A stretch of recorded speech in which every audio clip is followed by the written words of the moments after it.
आप सभी को हमारे और आपके चैनल पे बहुत बहुत स्वागत है और उम्मीद करते हैं कि इस वीडियो को जरूर देखिएगा, क्योंकि यह वीडियो बहुत ही सेंसेशनल वीडियो है जिसमें अनुराग ठाकुर ने सीमा पार करके पूरा, यदि कहा जाए कि ऊपर से नीचे ठोक बजा के तबला बजा दिया विपक्ष का। और साथ में खड़गे जी के बारे में जो वो बोले हैं उसका साक्ष्य उनको देना पड़ेगा, क्योंकि आप इतने बड़े गंभीर और नेता को, जो किसी पार्टी के मुखिया हैं, उनको नहीं बोल सकते हो कि आप जमीन हड़प के बैठे हैं।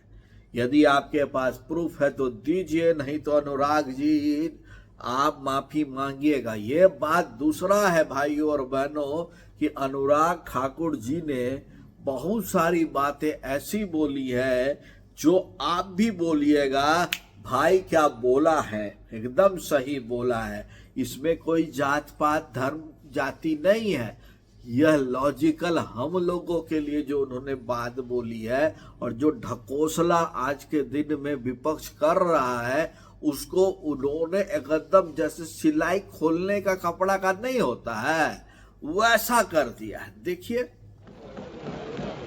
माननीय सदस्य श्री अनुराग ठाकुर जी।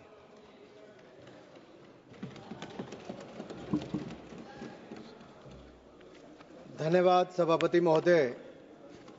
मैं माननीय प्रधानमंत्री जी को अपनी पार्टी का आभार प्रकट करता हूं, जिन्होंने मुझे वक्फ संशोधन विधेयक यानी कि उम्मीद unified Waqf management empowerment efficiency and development के समर्थन के में बोलने के लिए मौका दिया है। ये विधेयक नहीं, एक उम्मीद है। इस उम्मीद में एम्पावरमेंट है, एफिशिएंसी है, डेवलपमेंट है। और कहीं ना कहीं इसी को देखकर आज जहां देश भर के लोग इसके समर्थन में है, वहीं Catholic bishop conference of India, church of Bharat, Kerala council of churches, Kerala Catholic bishops council और all India Sajjadanashin council, मुस्लिम राष्ट्रीय मंच जैसी अनेक संस्थाओं ने, चर्च से लेकर मुस्लिम की अन्य सभाओं ने इसका समर्थन किया है। उसके लिए भी मैं उनका बहुत बहुत आभार प्रकट करता हूं। माननीय सभापति जी, वक्फ को बदलने का वक्त आ गया है, क्योंकि यह अत्याचार और भ्रष्टाचार का एक ऐसा अड्डा बन गया है। उसको खत्म करने का और बदलने का समय आया है। भारत को वक्फ के खौफ से आजादी चाहिए, क्योंकि यहां पर ये जो पहले कांग्रेस के जमाने में बना वक्फ का कानून है, वह उसका मतलब तो यही था, खाता ना वही जो वक्फ कहे वही सही। यानी कि जहां पे कह दिया वक्फ की जमीन है, वो फिर वक्फ की जमीन हो गई।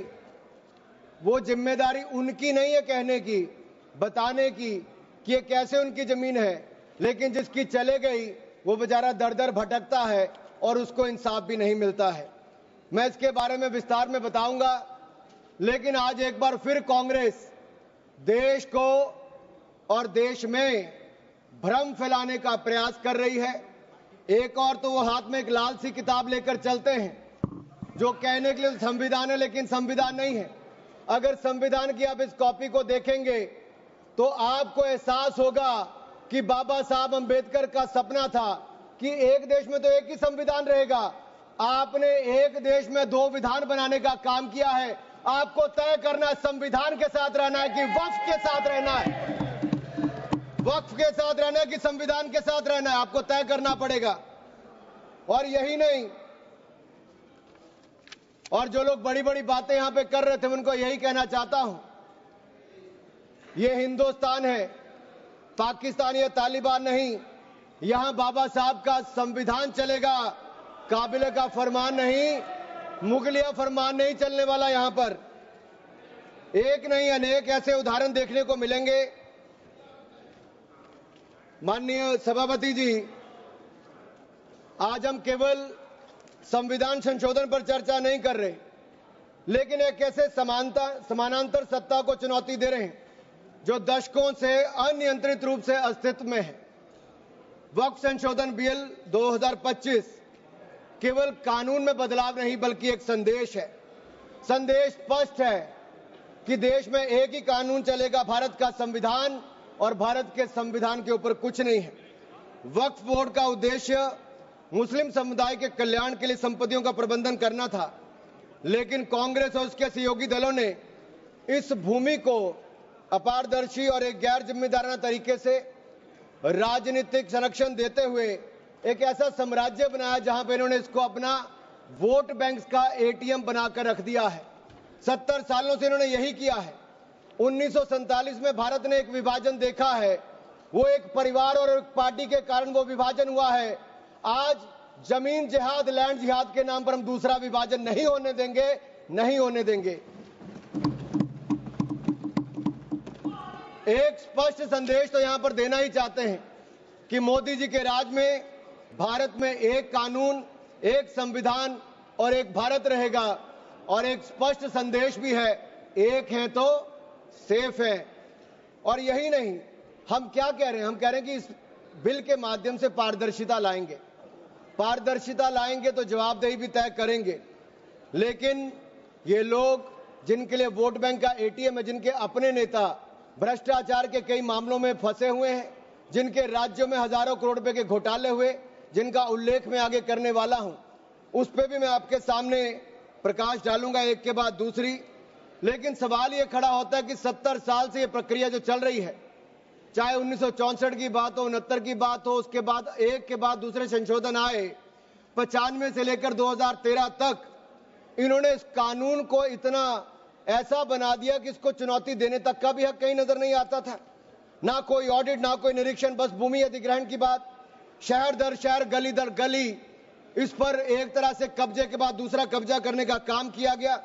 ये धर्मनिरपेक्षता नहीं थी, ये एक नरम विभाजन की ओर ले जाने का काम था, एक नरम विभाजन की ओर ले जाने का काम था।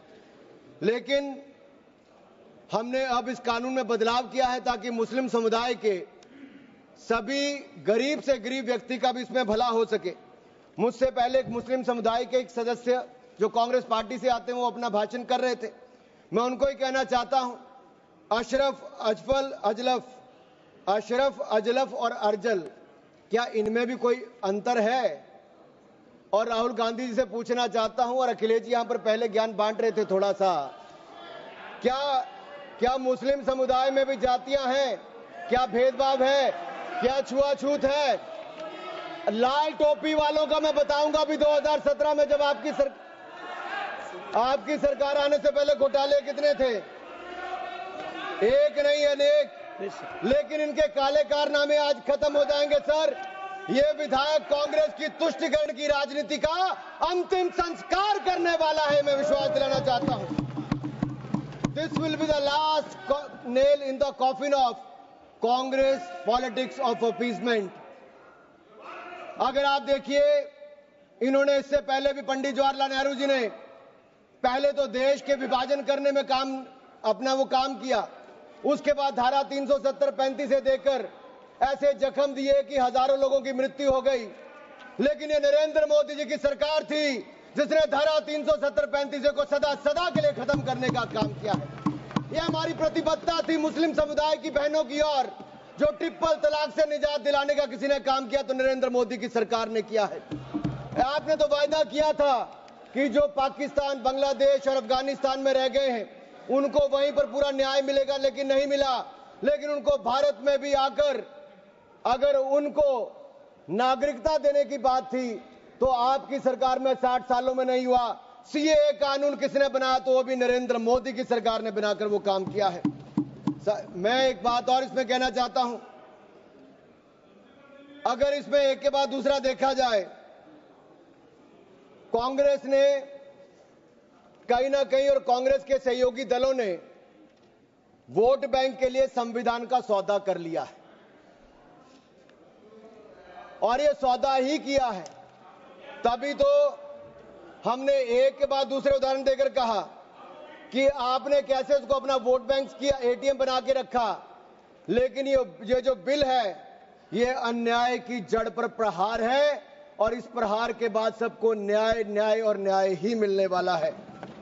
हमने कहा है कि प्रत्येक वक्फ संपत्ति रजिस्टर हो, पंजीकृत हो, उसके आंकड़े होने चाहिए और हर झगड़ा कानून के अंतर्गत हल हो, किसी डर और भय के अंतर्गत ना हो। आपको इस बात का क्यों डर है? अगर किसी को न्याय मिलता है, ट्रिब्यूनल के बाद अगर कोई हाई कोर्ट, सुप्रीम कोर्ट जाना चाहता है, तो आप क्यों रोकते हो?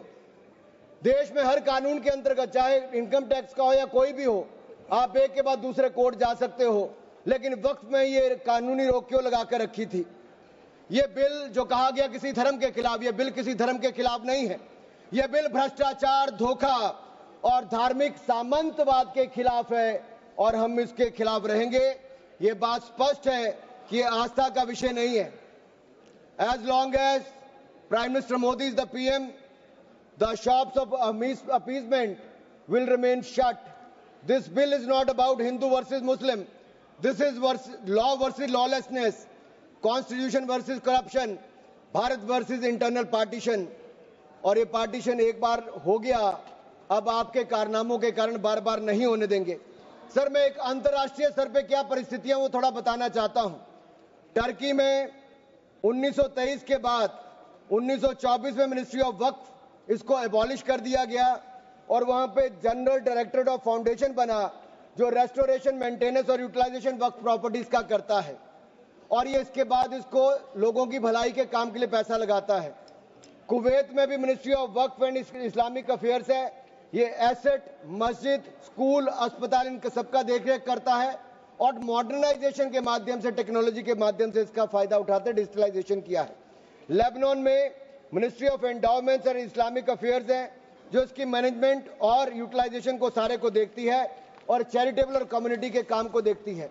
सीरिया में भी मिनिस्ट्री ऑफ वक्फ है, जहां पर एप्रोप्रिएट यूज हो, रेवेन्यू हो, चैरिटेबल पर्पस हो, उसके लिए काम किया जाता है। इराक में भी सुन्नी एंडोमेंट और शिया एंडोमेंट ऑफिस है और ये भी सीधा सेंट्रलाइज फ्रेमवर्क के माध्यम से काम करता है। सऊदी अरेबिया में जनरल अथॉरिटी ऑफ वक्फ है, जो इंडिपेंडेंट पब्लिक बॉडी है। सिंगापुर में MUIS है, जो स्टैट्यूटरी बॉडी है, वो मिनिस्ट्री ऑफ कम्युनिटी डेवलपमेंट के अंतर्गत है। ये वक्फ मैनेजमेंट के डिजिटल सिस्टम के माध्यम से काम करता है। इंडोनेशिया में भी इंडोनेशियन वक्फ बोर्ड है, जो इंश्योर करता है अच्छे काम करने के लिए, उनके भलाई के लिए। तुनिसिया में भी, इजिप्ट में भी, रशिया में भी, फ्रांस में इसी तर्ज पे काम किया गया है, लेकिन यहां पर ऐसा नहीं किया गया। यहां पे इसके खिलाफ ही काम करते रहे। चंद लोगों के हाथ में, राहुल गांधी जी कहते हैं कि चंद लोगों के हाथ में देश की संपत्ति है। राहुल गांधी जी सदन में नहीं, लेकिन मैं उनको बताना चाहता हूं, मात्र 200 लोगों के हाथ में अपने वक्फ बोर्ड दे रखे हैं और देश की लाखों करोड़ रुपए की संपत्ति उनको दे रखी है। क्या उनसे छुटकारा दिलाना चाहिए कि नहीं दिलाना चाहिए? क्या आम मुस्लिम को उसका लाभ मिलना चाहिए कि नहीं मिलना चाहिए? क्या मुस्लिम महिलाओं को, बच्चों को लाभ मिलना चाहिए कि नहीं मिलना चाहिए? क्या विधवाओं को लाभ मिलना चाहिए कि नहीं मिलना चाहिए? आप महिला विरोधी क्यों हैं? मुस्लिम विरोधी क्यों हैं?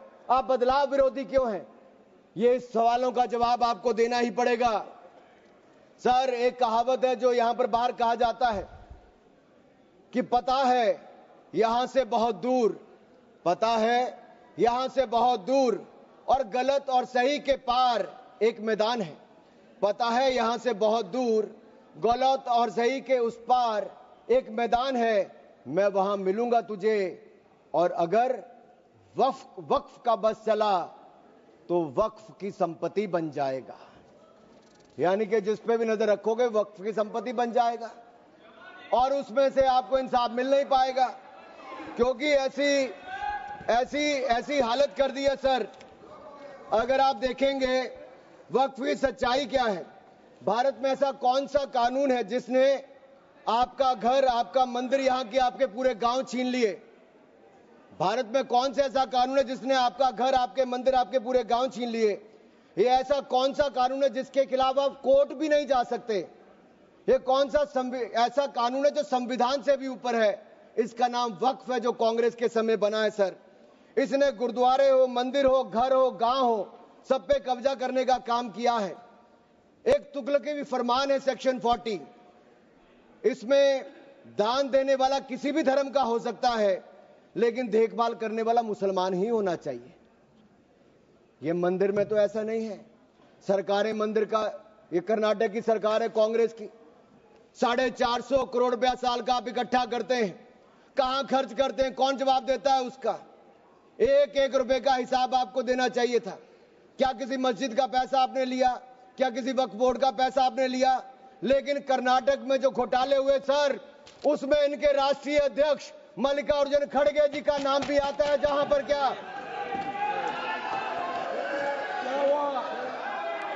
सर, यही नहीं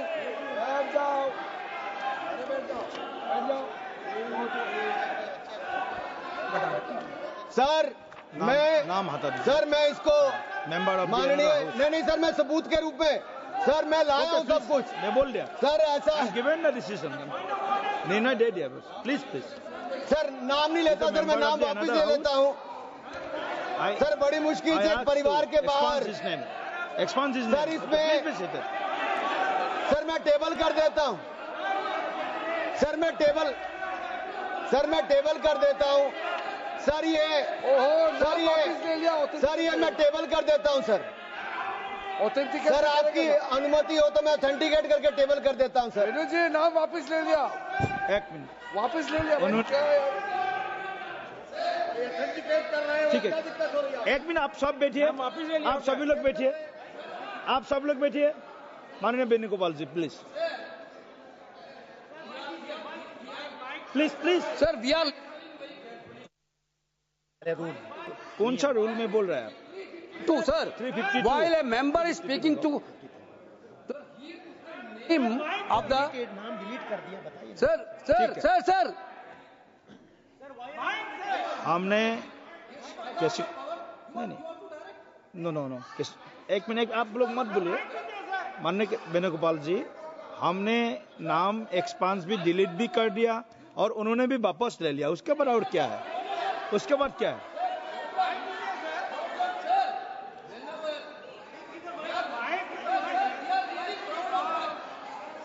माइक दीजिए, माइक। एक मिनट वेणुगोपाल जी बोलिए, आप वेणुगोपाल जी बोलिए। Please be sit, all members please sit. Sir, while he is speaking, he is totally misled the House. Not only misleading the House, he took the name of Honorable Leader of Opposition of Rajya Sabha here in a very bad way. We are really proud, sir, we are really proud of that. We are having a Congress president who came from the grassroots level of this country. Okay. With so much power. He didn't like Mallikarjuna Kharge ji because he is leading by his casteism. Okay, thank you please continue sir please माननीय सभापति जी, आखिरकार कांग्रेस ने अपनी जातिवादी सोच को सामने ले ही आए। ये कभी जाति के नाम पे, कभी क्षेत्र के नाम पे, कभी धर्म के नाम पर बांटने का काम करते हैं। मैंने किसी जात का नाम नहीं लिया था, लेकिन आप जाति को लेकर आए हो। और यही नहीं सर, ये रिपोर्ट देखिए, ये विधानसभा, कर्नाटक की विधानसभा में कांग्रेस के एक नहीं अनेक नेताओं के नाम आए जिन्होंने वक्फ की प्रॉपर्टी को खाने का काम किया है, हजारों करोड़ के घोटाले करने का काम किया है। इसीलिए आप लोग पारदर्शिता नहीं चाहते, इसीलिए आप लोग ट्रांसपेरेंसी नहीं चाहते, इसीलिए आप लोग जवाब देना नहीं चाहते। सर मैं इसको ऑथेंटिकेट करके रिपोर्ट को रखना चाहता हूं सर। यही नहीं, ये तुगलकी फरमान जो थे, मैं कर देता हूं सर। अगर किसी की संपत्ति जिसके ऊपर उन्होंने कब्जा कर लिया हो सर, इसको साबित करने से उनको वक्फ साबित नहीं करना सर। ये जिसकी प्रॉपर्टी है बेचारा, उसको धक्के खाने पड़ते एक से जगह दूसरी जगह के लिए। सर ये आम व्यक्ति के लिए एक अभिशाप है। अगर सरकारी जमीन छीनी जा सकती है, गांव के गांव छीने जा सकते हैं, तो आप कल्पना कीजिए आम इंसान की प्रॉपर्टी को कैसे किया जाएगा। सर नो ऑब्जेक्शन सर्टिफिकेट लेके जाना पड़ता है। सर वक्फ का साम्राज्य इतना बड़ा हो गया कि 9 लाख एकड़ जमीन जो लाखों करोड़ की है। सच्चर कमेटी कब बनी? आपकी सरकार के समय बनी। 2006 में उसकी रिपोर्ट आई। आप क्यों हाथ पे हाथ धर के बैठे रहे? क्यों बैठे रहे? उन्होंने कहा था कि साल का 12,000 करोड़ रुपए की आमदन हो सकती है। पिछले 20 सालों में 2.5 लाख करोड़ रुपए की आमदन हो गई होती। आमदन होती तो मुस्लिम महिलाओं का, बच्चों का और मुस्लिम समुदाय का भला हुआ होता। लेकिन कांग्रेस पार्टी ने भला कभी चाह ही नहीं मुस्लिम समुदाय का, केवल वोट की राजनीति करके रखा। सर ये कितनी है? मॉरिशियस जैसे 2 देश, उसके बराबर वक्फ बोर्ड की जमीन है। सिंगापुर जैसे 5 मिनट और मैं खत्म कर रहा हूं सर। मालदीव जैसे 12 देश, उसके बराबर वक्फ बोर्ड की जमीन है। सर लालू प्रसाद यादव जी जो सदन के सदस्य नहीं लेकिन आपकी सरकार में मंत्री थे, तब उन्होंने कहा था पटना की डाक बंगले की जमीन भी वक्फ बोर्ड खा गया, सरकारी गैर सरकारी जमीनें वक्फ बोर्ड खा गया। ये किसी और ने नहीं, लालू प्रसाद यादव जी ने कहा था। आप उस पर क्या कहना चाहते हो? ऑन रिकॉर्ड के पे कहा है। गरीब मुसलमान भी सर इस कानून का शिकार रहे। सर राजस्थान में रामगंज में वक्फ बोर्ड द्वारा मुसलमानों की जमीनें खाली करा दी, मुस्लिम महिला मर गई। उत्तर प्रदेश में लाल टोपी वालों की सरकार में सर ये लाल टोपी के काले कारनामे उत्तर प्रदेश में देखे हैं। इनके उस समय के मंत्री ने सैकड़ों एकड़ जमीन खा गए वहां पे बैठ के आप लोग। सर यही नहीं, काले कारनामे इनके और भी हैं सर। मैं सर ये सारा आपकी इजाजत से सर ये मुस्लिम विरोधी भी है, महिला विरोधी भी है, पसमंदा विरोधी भी है, अहमदिया विरोधी भी है, और ये विरोधी भी है। सर यही नहीं, प्लीज बैठिए, सर यही नहीं, आपका बारी आएगा, आप ये गरीबों के उत्थान के लिए तब भी कुछ नहीं कर पाए सर। आप बैठिए सर ठीक रिकॉर्ड रखने का इन्होंने कुछ नहीं किया सर। हम क्या कहते हैं, शिया हो, अहमदिया हो, महिला हो, पिछड़े वर्ग के मुस्लिम समुदाय के लोग हो, उनको इसका सदस्य बनाइए। आप क्यों उसको इसका सदस्य नहीं बनाना चाहते? आप मुस्लिम समुदाय में भी जातिवाद करते हो, उनके भी पिछड़े मुसलमानों को नहीं रखना चाहते। सर यही नहीं, sir Waqf is a state with in state, ये मुसलमानों का हक मारने का काम किया गया सर। यही नहीं सर, मैं आपको बताना चाहता हूं, जीरो अकाउंटेबिलिटी है वक्फ बोर्ड की, जीरो अकाउंटेबिलिटी। कैसा क्यों है सर? सर मनमोहन सिंह जी ने कहा था, कह सकता हूं, वेणु जी के नहीं कह सकता, कह देता हूं, पूर्व प्रधानमंत्री ने कहा था, आप सोच लेना किसने कहा था। पूर्व प्रधानमंत्री ने कहा था Muslim must have first claim on our resources. एक सदा हिंदू विरोधी रहे हैं, ये केवल मुसलमानों के पक्ष में किया, लेकिन आपने मुसलमानों के लिए कुछ नहीं किया। अगर मुसलमानों को पक्के मकान, पीने का पानी, अच्छी शिक्षा, भोजन, ये सब किसी ने दिया है तो नरेंद्र मोदी जी की सरकार ने दिया है। धन्यवाद। यही नहीं सर 3 मिनट में और सर खत्म कर रहा हूँ। 1 मिनट में खत्म कीजिए सर 1 मिनट में हो नहीं पाएगा सर ये देखिए सर, मैं रिपोर्ट लाया हूं सर, कहां से कहां तक इन्होंने राज्य दर राज्य कैसे हिंदुस्तान की जमीनों पे कब्जा किया है। सर ये देखिए सर, आंकड़े आपको दिखाते हैं, एक राज्य नहीं सर, केरल में ये कहते तो हैं कि ये वायनाड के बेटे हैं, बेटी हैं, लेकिन वहां पे भी वक्फ का कहर जारी है सर। पापी वोट बैंक का सवाल है, आप वायनाड में भी चुप रहते हो, कुछ करते नहीं हो, और वायनाड का रहनुमा कहने वाली आज गायब है, और वहां पर भी उनकी संपत्तियों पर हो रहा है सर। इसलिए चर्च ने भी कहा सर, केरल में तो रोज ऐसे हो रहा है सर, बेलगाम हो चुका वक्फ बोर्ड, किसानों, मजदूरों, हिंदुओं की जमीनों को इविक्शन नोटिस दे रहा है सर। एर्नाकुलम में सर 404 एकड़ जमीन पर दावा ठोक दिया है, 604 पिछड़े ईसाई और हिंदू परिवारों के घर छीन लिए। त्रावणकोर में सर राज परिवार की जमीन खा गए। केरल में कांग्रेस और वामदल ने मिलकर बिल पास कर दिया। कर्नाटक में 15,000 एकड़ की कहानी में आपको बता चुका हूं। तिरुचिरापल्ली में सर इन्होंने एक गांव में 1500 साल पुराने प्राचीन मंदिर के साथ लगती जमीन सर, इस पे कब्जा करने की बात कही सर। सूरत के नगर निगम में सर मुगलों की संपत्ति बताने का काम किया सर। नगर निगम को भी सर बेट द्वारका के 2 द्वीपों पर दावा ठोक दिया है। क्या भगवान कृष्ण से पहले इस्लाम धर्म आ गया था? क्या भगवान कृष्ण से पहले इस्लाम धर्म आ गया था सर? यही नहीं, कल क्या आनंद भवन और नेशनल हेरिटेज पर आकर, मैंने अभी बार सुना था कि आनंद भवन और नेशनल हेरिटेज पर वक्फ बोर्ड अपना दावा ठोकने वाले हैं, तो दे दोगे क्या? और यही नहीं सर, एएसआई संरक्षित स्मारकों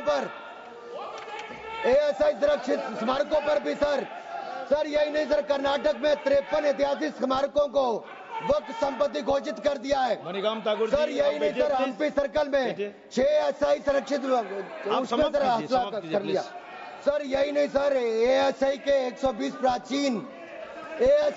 प्राचीन स्थानों पर भी इन्होंने ऐसा किया है सर। ये किसान कल्याण की तो राहुल जी बात करते हैं, लेकिन कर्नाटक में इनकी सरकार में 15,000 एकड़ जमीन किसानों की छीनने का काम आपकी सरकार में आपके वक्त में किया है सर। ये किसान विरोधी है, ये महिला विरोधी है, और मैं इन सबसे कहना चाहता हूं सर, ऐसे काम नहीं चलेगा। ये कहते हैं कि पुराने कानून के तहत न्याय मिल जाएगा सर, न्याय नहीं मिलता सर 1 मिनट सर। आप देखिए, वक्फ की आय जो 12,000 करोड़ रुपया साल होनी चाहिए थी, आज 1,30,00,000 रुपया रह गई है। कौन खा रहा है पैसा वक्फ बोर्ड का? कांग्रेस के नेताओं के नाम आते हैं।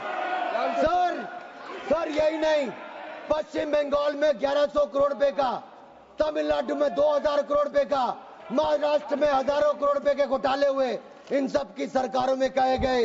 मैं सारे सबूत लाया हूं, सारी रिपोर्ट्स लाया हूं। आपका अनुरोध करता हूं सर कि सारे के सारे ऑथेंटिकेट करके मुझे रखने का मौका दिया जाए।